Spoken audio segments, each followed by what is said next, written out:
Welcome to the latest episode of 5 on the Floor on the 5 Reasons Sports Network. Thanks for joining us on your favorite podcast app. We're on Podbean, Spotify, Google Podcasts, Apple Podcasts. We're also on Dash Radio on their Nothing But Net channel every single weeknight at 7 p.m. Also, check us out on 5 Reasons YouTube. Post up 5 hours as soon as the game ends, before Floor, an hour before every game begins. Make sure you hit the like and subscribe button. You will get everything that we do on the channel. It's a lot more than just the Heat. Also, 5reasonsports.com. Make sure you spell that one out. That is our no paywall site. You do not have to pay to read our content, unlike the newspapers in town. And check out the great sponsors of the 5 Reasons Sports Network. We mention this one all the time. You may want to play this one before the Canes game because obviously you want to watch some decent basketball. Prizepicks.com. Use the code 5, F-I-V-E.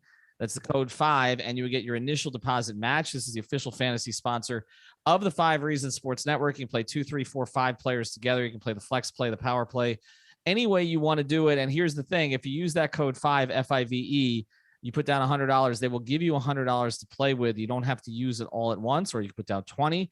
They'll give you 20. So make sure you're signed up. That's the code 5, F-I-V-E. You're going to want to be signed up for the playoffs. Also, if you're an MLB fan, plenty of baseball props are going to start going on there too. And of course, as I mentioned, the NCAA and their Final Four. So go to prizepicks.com or download the PrizePicks app and use the code 5, F-I-V-E. It is legal in the state of Florida. And now, tonight's episode. Down the Biscayne. Yikes. 5 on the floor, ride for my dogs. Where here's the thing, you can check the score. Hustle hard, couple scars, wearing bubble frogs. Just like Butler said, you in trouble, y'all. Kept the flow playing, got it all banned. Y'all seen the block, stop with one hand. And Pat we trust, it's power, have the guts. We're here to bring the heat, y'all can hang it up. Welcome to 5 on the Floor, a daily insider show on the Miami Heat and the NBA, featuring Ethan Skolnick, Greg Sylvander, and Alex Toledo, plus others from the 5 Reasons Sports Network. Already just going back on 5 on the Floor. We're not even going to wait until this one ends. The Miami Heat, as we speak, are down 28 points going into the fourth quarter. Andre Drummond essentially went coast to coast and gave them the Tyreek Hill as he was finishing, just basically taunting the Miami Heat on their home floor. Miami's now lost 4 in a row, or they will lose 4 in a row by the time this thing ends tonight. And this all started in Philadelphia with the meltdown in the fourth quarter with Tyrese Maxey going nuts. Then they came home. Everything was supposed to kind of settle out. Team is without their best players. They lose 2 more in a row, one against the Warriors, where they cannot stop Jordan Poole in the fourth.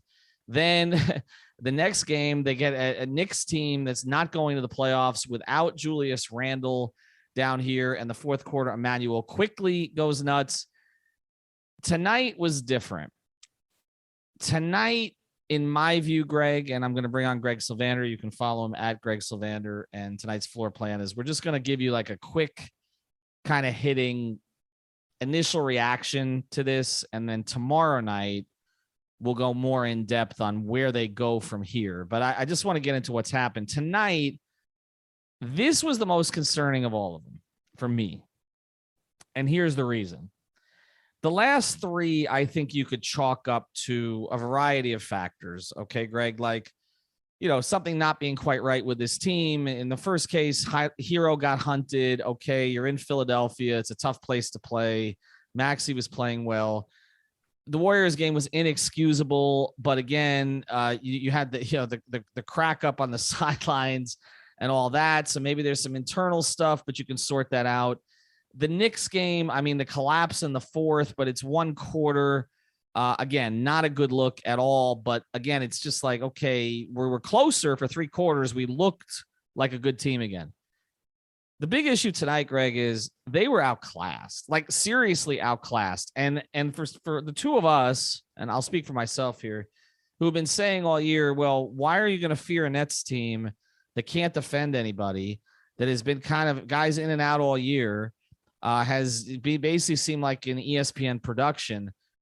I mean, it looked tonight like, the Globetrotters against the Washington Generals. I can't deny it tonight. Like, they just don't look good enough. This is the first time this year that I've really looked at this team and said, they don't even look like a second round team this season. Maybe I'm overreacting to the moment, but this doesn't seem like rotation tonight. This doesn't seem like chemistry tonight.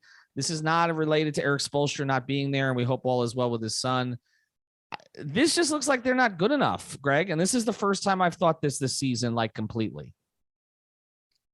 So I have a range of emotions. I'll start by saying I am legitimately bummed because I've said repeatedly on this show all year long that this team inspired more confidence than any team we've had since the Big Three era. And to see this crumble is just, I literally, if you told me,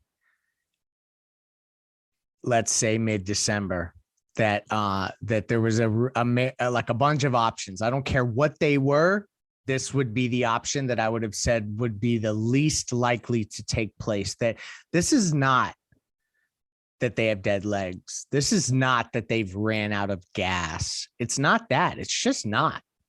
This is something psychological. This is something that transcends X's and O's. Jimmy even said it when he said, this is nothing spoken, draw up. He said that in a press conference recently. Jimmy was non-existent in the game that's currently being played as we are doing this. It's 105-76 with 7:54 to play in the fourth quarter. So it's a bummer. And I don't know how they rebound from this. Now, there is a path where somehow they regroup and they rattle off the rest of the games, the rest of the schedule, and things are okay. Okay. Like that's possible because we've seen the Big Three do crazy things where all of a sudden momentum shifts fast. But I'll just say this, that I've never seen a team crumble in this fashion with these types of veterans and it not be something behind the scenes that we may all not be talking about yet or know 100% what's going on, that fractures things to the point that it transcends the talent on the court and the players on the court and then their ability to play basketball. It's just something isn't right. And I think that that's ultimately where we're heading. And I hate that I'm saying that, Ethan.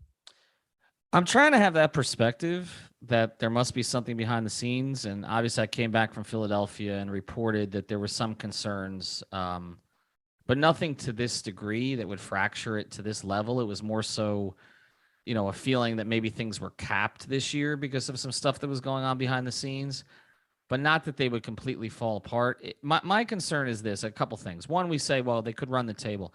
I'm looking at the rest of their schedule. And I hate to tell people because I'm going to one of these 3 games on the road. I'm going to be at the Chicago game. I don't see a lot of wins. I'm sorry. That 3-game road trip in Boston, Chicago, and Toronto, will they get one? Maybe, the way that they're playing. I mean, you figure they beat Sacramento on Monday. The Kings always play them tough. The way they're playing now, they win none of those games. Right. Ethan, like that's how and I'm not going to interrupt you. I promise. That's how irreparable some of this stuff has looked as we've been watching it these last couple games. I mean, they don't look like they can beat anyone. I mean, they might squeak out a win. I mean, and that's when I was reporting what a Heat official said to me after the Jimmy, Spo incident, which was our issue is we just haven't played well since the Cleveland game. Now that Cleveland game I was looking at, that's 3 weeks ago. They didn't play well against Houston and Detroit in wins. But they haven't played well against anybody. But my bigger concern here, Greg, is that I think maybe we're looking for reasons that don't exist because we don't want to acknowledge the obvious. And the obvious is this. The way that this team is constructed, things need to be perfect for them. And I don't mean everybody needs to be in the lineup because we saw that was not the case this year. But everything needs to be perfect behind the scenes. They need to be feeling good about each other. There needs to be connectivity because they do not have the talent to overwhelm people. Okay? And so that's my concern because I'm watching this team tonight and it is easy to forget things going well when they're going badly. Okay? And I acknowledge that. All right? I'm watching this team. Kyle Lowry can't get past anybody. Okay? Tyler Hero can't do anything without a screen. Jimmy and Bam look like they've never played together in their life. This is 3 years now. They look totally disconnected from each other. There was one possession that just jumped out to me tonight. It ended up in a 24-second violation. I put this on our off the floor thread. If you guys aren't following that, you should. We put it up all the time on 5 Reasons Sports Twitter. There was one possession where literally like they couldn't first, Bam, not looking at the basket. Drummond is playing drop. He's doing nothing. He's looking for somebody, I guess, and we'll get into the Duncan stuff and all this after the break because I know you want to talk about this. I don't even think Duncan was on the floor. He's looking for somebody to run dribble handoff with or something, but I mean, he's looking the other direction. He's not doing anything. Okay. The ball gets to Kyle, I believe, and Kyle can't get past anybody. He's trying to get into the lane. I appreciate the things that Kyle does well. He cannot get past anybody anymore. He can't. It's obvious. It's plain eyes. Okay. It's not the Kyle Lowry I remember from a few years ago. His basketball IQ is off the charts. His passing ability, with the exception of some stuff tonight, is usually off the charts. He's still a quality defender. He's a good 3-point shooter, as we've seen when he can get into some rhythm. He can't get by anybody. Okay. So he couldn't get by anybody. So the ball then ends up with Jimmy, and Jimmy's doing nothing with it, pounding it until he finally gets it to Hero, who's locked up because they're putting more tension on him lately. And you end up with a 24-second violation. You have the 4 core guys on this team touching the ball on that possession, Hero after the 24-second set. And you're just watching it like they cannot overwhelm anybody. None of them. They can't overwhelm anybody. And on the other side, you're watching KD shoot floaters off his bad leg, and you know they're going in, okay? Or his off leg. And that's when it hit me like, they have to, it's not just that they have to get back to some semblance of normalcy to be good. They have to be clicking to such a level that they were at certain stages of this season, which, by the way, was mostly when at least one of them was out, which we've talked about. Or so right at the beginning of the year when they were like 6-1, they have to be perfect. They have to be perfect. And I don't know how they get to perfect when the role guys now are losing confidence. Because now you're seeing Caleb Martin didn't look quite the same tonight. PJ Tucker, who's been through this, made his first 3 in like a week and a half tonight. Okay. And otherwise struggled at times. You look at Dedmon, it does not look the same. He's had some moments, but he has had really bad games here of late. And then it's like, well, you go to Morris, but the problem is you go to Morris, they have no paint protection. We've seen that other teams are getting into the paint. Strus had a really tough night the other night. Okay. Tonight I would have put him in earlier. But and then, again, I even mentioned Gabe Vincent, and we're going to talk about Oladipo and Duncan Robinson after the break, because I think we need to address both of them. But I think Gabe Vincent has earned a rotation spot by not playing, because you can see what his value is, but he's not going to turn this. Okay. And it's just like Tyler coming back wasn't going to turn this. This is bigger than all of that. This may be a team, Greg, and I'm going to go to some sponsors here and then we'll get into this. This may be a team that realizes it has a ceiling. And maybe that's all this is. Maybe it's not everybody. Maybe it's not the rotation like I thought it was and the clunkiness of that. Maybe it's just a team that is seeing its limitations right now. Something behind the scenes could be causing that. But I think that tonight they look shell-shocked. Like, we're not as good as this team. Like, we're just and once the pace elevated early in the game, I kept tweeting it. They're screwed. They cannot play pace against teams that are more talented than them. They can't. They have to grind the games down. Like, I don't know where they got the idea that they're better than everybody. Just being the number 1 seed does not make you better than everybody. They got to be the number 1 seed by playing a certain way. They're not playing that way lately. All right. We're going to get into more of this here as we go forward. We have an appropriate sponsor for you, though, because there's mold in the house right now, in the Heat's house. There's water all over the place. There's fire damage. Everything is not fine. It's a disaster. You got to reach out to Water Cleanup. All right. That Pat, get on the phone, phone. Michael, his team up there, Robert, they're there for you 24 hours a day. When a disaster strikes in your home or business, you need specialized, fast, reliable services. Water Cleanup of Florida understands the impact and stress that an unexpected disaster like a 4-game losing streak at the end of the season may cause. Okay. So reach out to them. They're licensed building contractors. They provide A to Z service and one-stop shopping the busy homeowners and business owners require. No need to bring in other contractors. They will handle it all for you. Reach out to Michael on his personal cell at 954-579-0356. It's 954-579-0356. Take care of your water damage, your mold damage, your fire damage, All of it, again, 24 hours a day. Check out the website, watercleanupflorida.com, or reach out to Michael, 954-579-0356. All right, I'm going to let you get into a couple of these other guys because I know you want to. Wait. What? Oh, I'm sorry. Hold on. We're all having a bad night. If I know, I got it. I got it. Hey, Miami Heat, if you got the schmutz, Water Cleanup of Florida's got the guts. There you go. All right. Somebody needs to. Watercleanupflorida.com. I'm going to let you get into these other pieces and parts right now. I think we need to have a Victor Oladipo discussion. Yeah. Start with the Duncan Robinson discussion. I'll lead us into Vic. So this is where I'm at with Duncan, because everyone, I tweeted the salary numbers of the 4 top guys, and everybody was like, oh, why include Duncan in that? In terms of like who should be really responsible on the court for figuring this out. And Duncan was paid to shoot in a way that he's just not doing. He's 0 of 3 right now, 13 minutes. So he's basically shelved. Chris Quinn has emptied the bench. And to that note, I don't see that. So Victor Oladipo, Max Strus, Caleb Martin, Highsmith, and Yurtsevin is in. So there's somebody missing there that he's not even playing at all. That's Markieff Morris. So another weird thing here with Duncan is just that, like, part of what was going to make this all work, like, and we're going to have conversations, Ethan, you and I and Alex and Brady, about like roster construction. And was it, what were they, did they understate having 2 non-shooters in Jimmy and Bam as the offensive pillars of this basketball team? Part of what was going to make that work is Duncan Robinson being an absolute unconscious release valve that brought about the utmost gravity, and that just hasn't happened. So that's going to have to be addressed. I just don't see any way that he's in the long-term plans. I know I'm being doom and gloom tonight because this is really tough.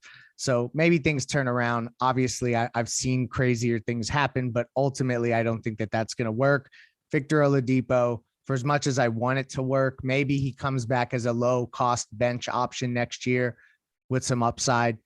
But he's not the difference maker that this team needed to all of a sudden catapult them, from a talent level perspective in the Eastern Conference. So enough of that.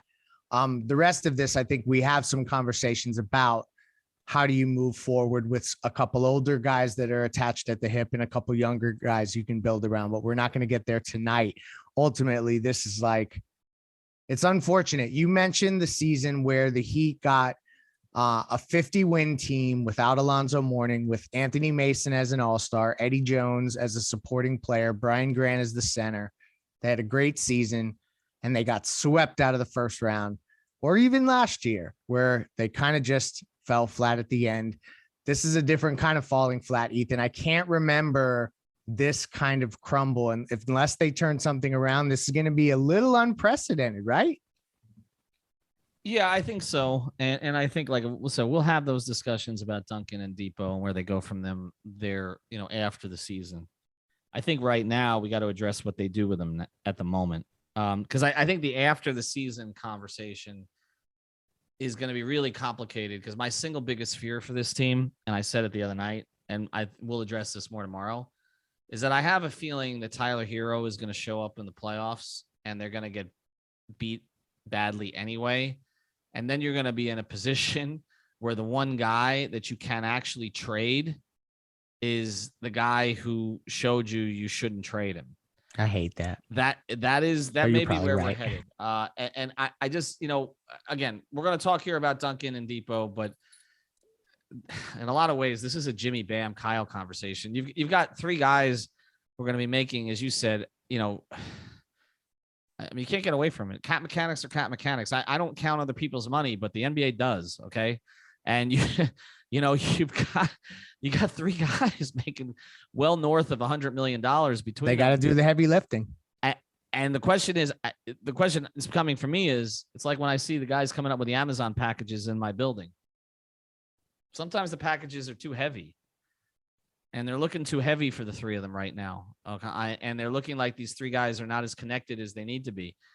I'm a little bit confused, with the relationship that Kyle and Jimmy have, Wyatt doesn't look better with the two of them together. And that's something we have not talked about. And again, maybe it's because one was in, one was out, one was in, one was out. But like, I get it, okay, that there would be some growing pains with Kyle and some of the other guys. And we've talked about Kyle bringing out the best in Bam and everything else and how Kyle would fit with Tyler and that Kyle's look good with Gabe. Why don't Kyle and Jimmy look better together more consistently on the offensive end? Like, they're tied at the hip. I don't get it. Why don't Jimmy and Bam look better together, except for the fact that, again, their games are not ideal for number one and number two options offensively, but we knew that. Okay. So shouldn't they have progressed more to the third year where we're not surprised when Jimmy hits Bam in the pocket or Bam, okay, takes Jimmy's lead to be aggressive. Okay. And they look, they look in symbiotic together. Why is that not happening? But the Kyle Jimmy one to me is one we have not discussed it enough. And it's a little bit of a mystery to me. I thought that would look better this year. And particularly at this stage of the season. So, especially because he was the number one free agent option because of Jimmy Butler. Of Jimmy, and they gave him the third year because of Jimmy. So that has to look better. But just to get to the real quick to the two guys we started this with, I think the Victor Oladipo experiment has to end right now. And maybe it hasn't ended because, and I'm not saying permanently for the Heat. I think, but for this run, you're right. I think Vic has done a lot of good work to get himself back into this, and it's definitely appreciated, what he's done and taking the minimum and everything else, but something hasn't gone right here. They may have waited too long to start this process. Maybe it was because of his health. Maybe it was because Gabe was playing well. They didn't want to rush it. It's too late in the season to make the changes. That is where the 2000-2001 comparison came up with me, because Zoe came back with 13 games left. They went 8-5. They actually had a better record than that without him, and then got swept in the first round. But again, that was Zoe. Okay. I mean, you're going to accommodate Zoe. Accommodating, Victor Oladipo, who's never done anything for this franchise yet, is a whole nother matter. We talked about the concerns with it. It has seemed to have thrown them out of sync. And I wonder if we're going to hear more about that after the season, that was something that maybe they regret the way that they handled it, or maybe they thought the other players on the team would handle it better because Spo, made the comment about, this is for amateurs when people were concerned about this sort of stuff. Well, apparently not. I don't really know what Vic's doing on the court right now. I say that with all due respect. It doesn't know what he knows what he's doing. Like, one possession to the next, who he's playing with. He had one strong baseline drive tonight where he got fouled, but the rest of it, he's not a spot up shooter that's going to be consistent. He needs a regular season game in January that no one cares about. He needs a month of those. You know what I mean? He had not right Houston. Now before the playoffs. Houston, Greg, but that's the thing. Like, then they got right back into the schedule against tougher teams, and so, to me, the first thing I would do is once Gabe Vincent's healthy, you put him back in the rotation. That's it. Agreed. And Vic, you can break glass with emergency with Vic in the playoffs if you need a spark or something like that. Maybe gives it to you. As far as Duncan goes, I have defended him a lot of different ways. There are so many games this year where he's just, I think Eric Reed says it. He says he's been, I know he says non-factor or something. It's just, there's nothing happening there. And we've seen, like, a couple nights ago when Strus was getting killed late in the game that Duncan didn't play. 110-92 final, by the way. So they made it look a little bit better at the end. But there have been games that, but he can't get in the late game rotation anyway, no matter how things are going. And there's just a lot of these donut games. And so the card that Spo, I think, was holding in his pocket, which is Tyler Hero to the starting lineup, is likely going to be played. And I think the thing that we didn't expect was, we thought if that happened, that Oladipo would run the bench. I don't think that's going to happen. I think if Tyler goes to the starting lineup, that Gabe Vincent's going to run the bench with Caleb. No bench. Well, maybe with Caleb and Max Strus, okay, or something like that. And at least you get the three guys who had energy together and did seem connected, and you roll with your minimum guys in the playoffs off the bench, and that becomes your bench mob. And and Duncan takes a lesser role, if at all. He's situational, and Depot doesn't play at all. I think that's kind of where we're headed. And then the other conversation that has to be had is, Morris or Dedmon. And honestly, I'm not really comfortable with either right now. So And don't give me Yurt. That's not going to solve this problem. Not this year. No. Okay. The big is going to be case by case. Right. So I guess what I'm getting to is this. Okay. We're going to talk about all these things as we go forward. Certainly tomorrow night, we'll get into more depth about what they can do. But I'm going to come back to this. Their best players tonight, so their supposed best players, didn't look good enough to compete in any way with the Nets' two best players in any way. And they didn't even look good enough to compete with Andre Drummond. And that, to me, at this stage is concerning. And I do think we need to adjust expectations. And I think, Greg, going forward, 110 to 195 is actually the actual score. But I think going forward, we're going to have to talk about, the seeding question becomes less relevant now because you just want to be playing better. This team may be better off in a 4 seed with lower expectations against, I don't know, a Chicago maybe in the first round and just trying to get right. I mean, that may be where we're at, but I'll tell you what, if you're you better hope Boston keeps rising. Yeah. Avoid Brooklyn, avoid Boston, avoid Milwaukee, figure the rest out and hope for the best. But truthfully, I just feel like whatever's bubbling beneath the surface that's made this transpire, I just don't think it spells for a long playoff run. And I really hope I'm wrong. Y'all know me. I would rather be wrong and be happy than be right. But it doesn't look right to me. Something intuitively tells me that something is not right. No, I'm with you. And I wish I was in the locker room like I used to be because I would get a better sense of it. Maybe I'll get a better sense of it when I'm in Chicago. Something is not right, but I think the biggest thing that's not right now is that this team may be hitting its proverbial ceiling and they may have hit it too soon. And that is and I could be wrong and they could get things right.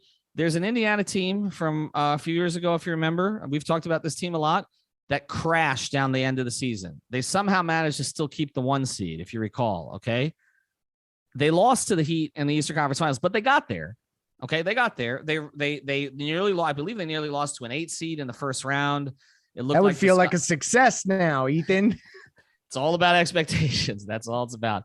All right. I don't want to put more sponsors on this episode because honestly, I don't know if they want to be associated with this, but we figured water cleanup is a good one. Prizepicks.com, use that code 5. And then obviously we always mention this. Look, you need to recover after a game like this. Go to therapistpreferred.com, use your code 5RSN. That's the number 5RSN, 25% off for your tincture, your sports cream, your gummies, and all that good stuff at therapistpreferred.com, code 5, the number 5 RSN. Try to have a good night, everybody. The Canes play Elite 8. The Canes play. The Panthers came back and won tonight, down 3-0. They won 4-3. Tyreek Hill is a Dolphin. They all stole the Heat's powers. Have a good night, everybody. Thank you for listening to the 5 on the Floor on the 5 Regional Sports Network.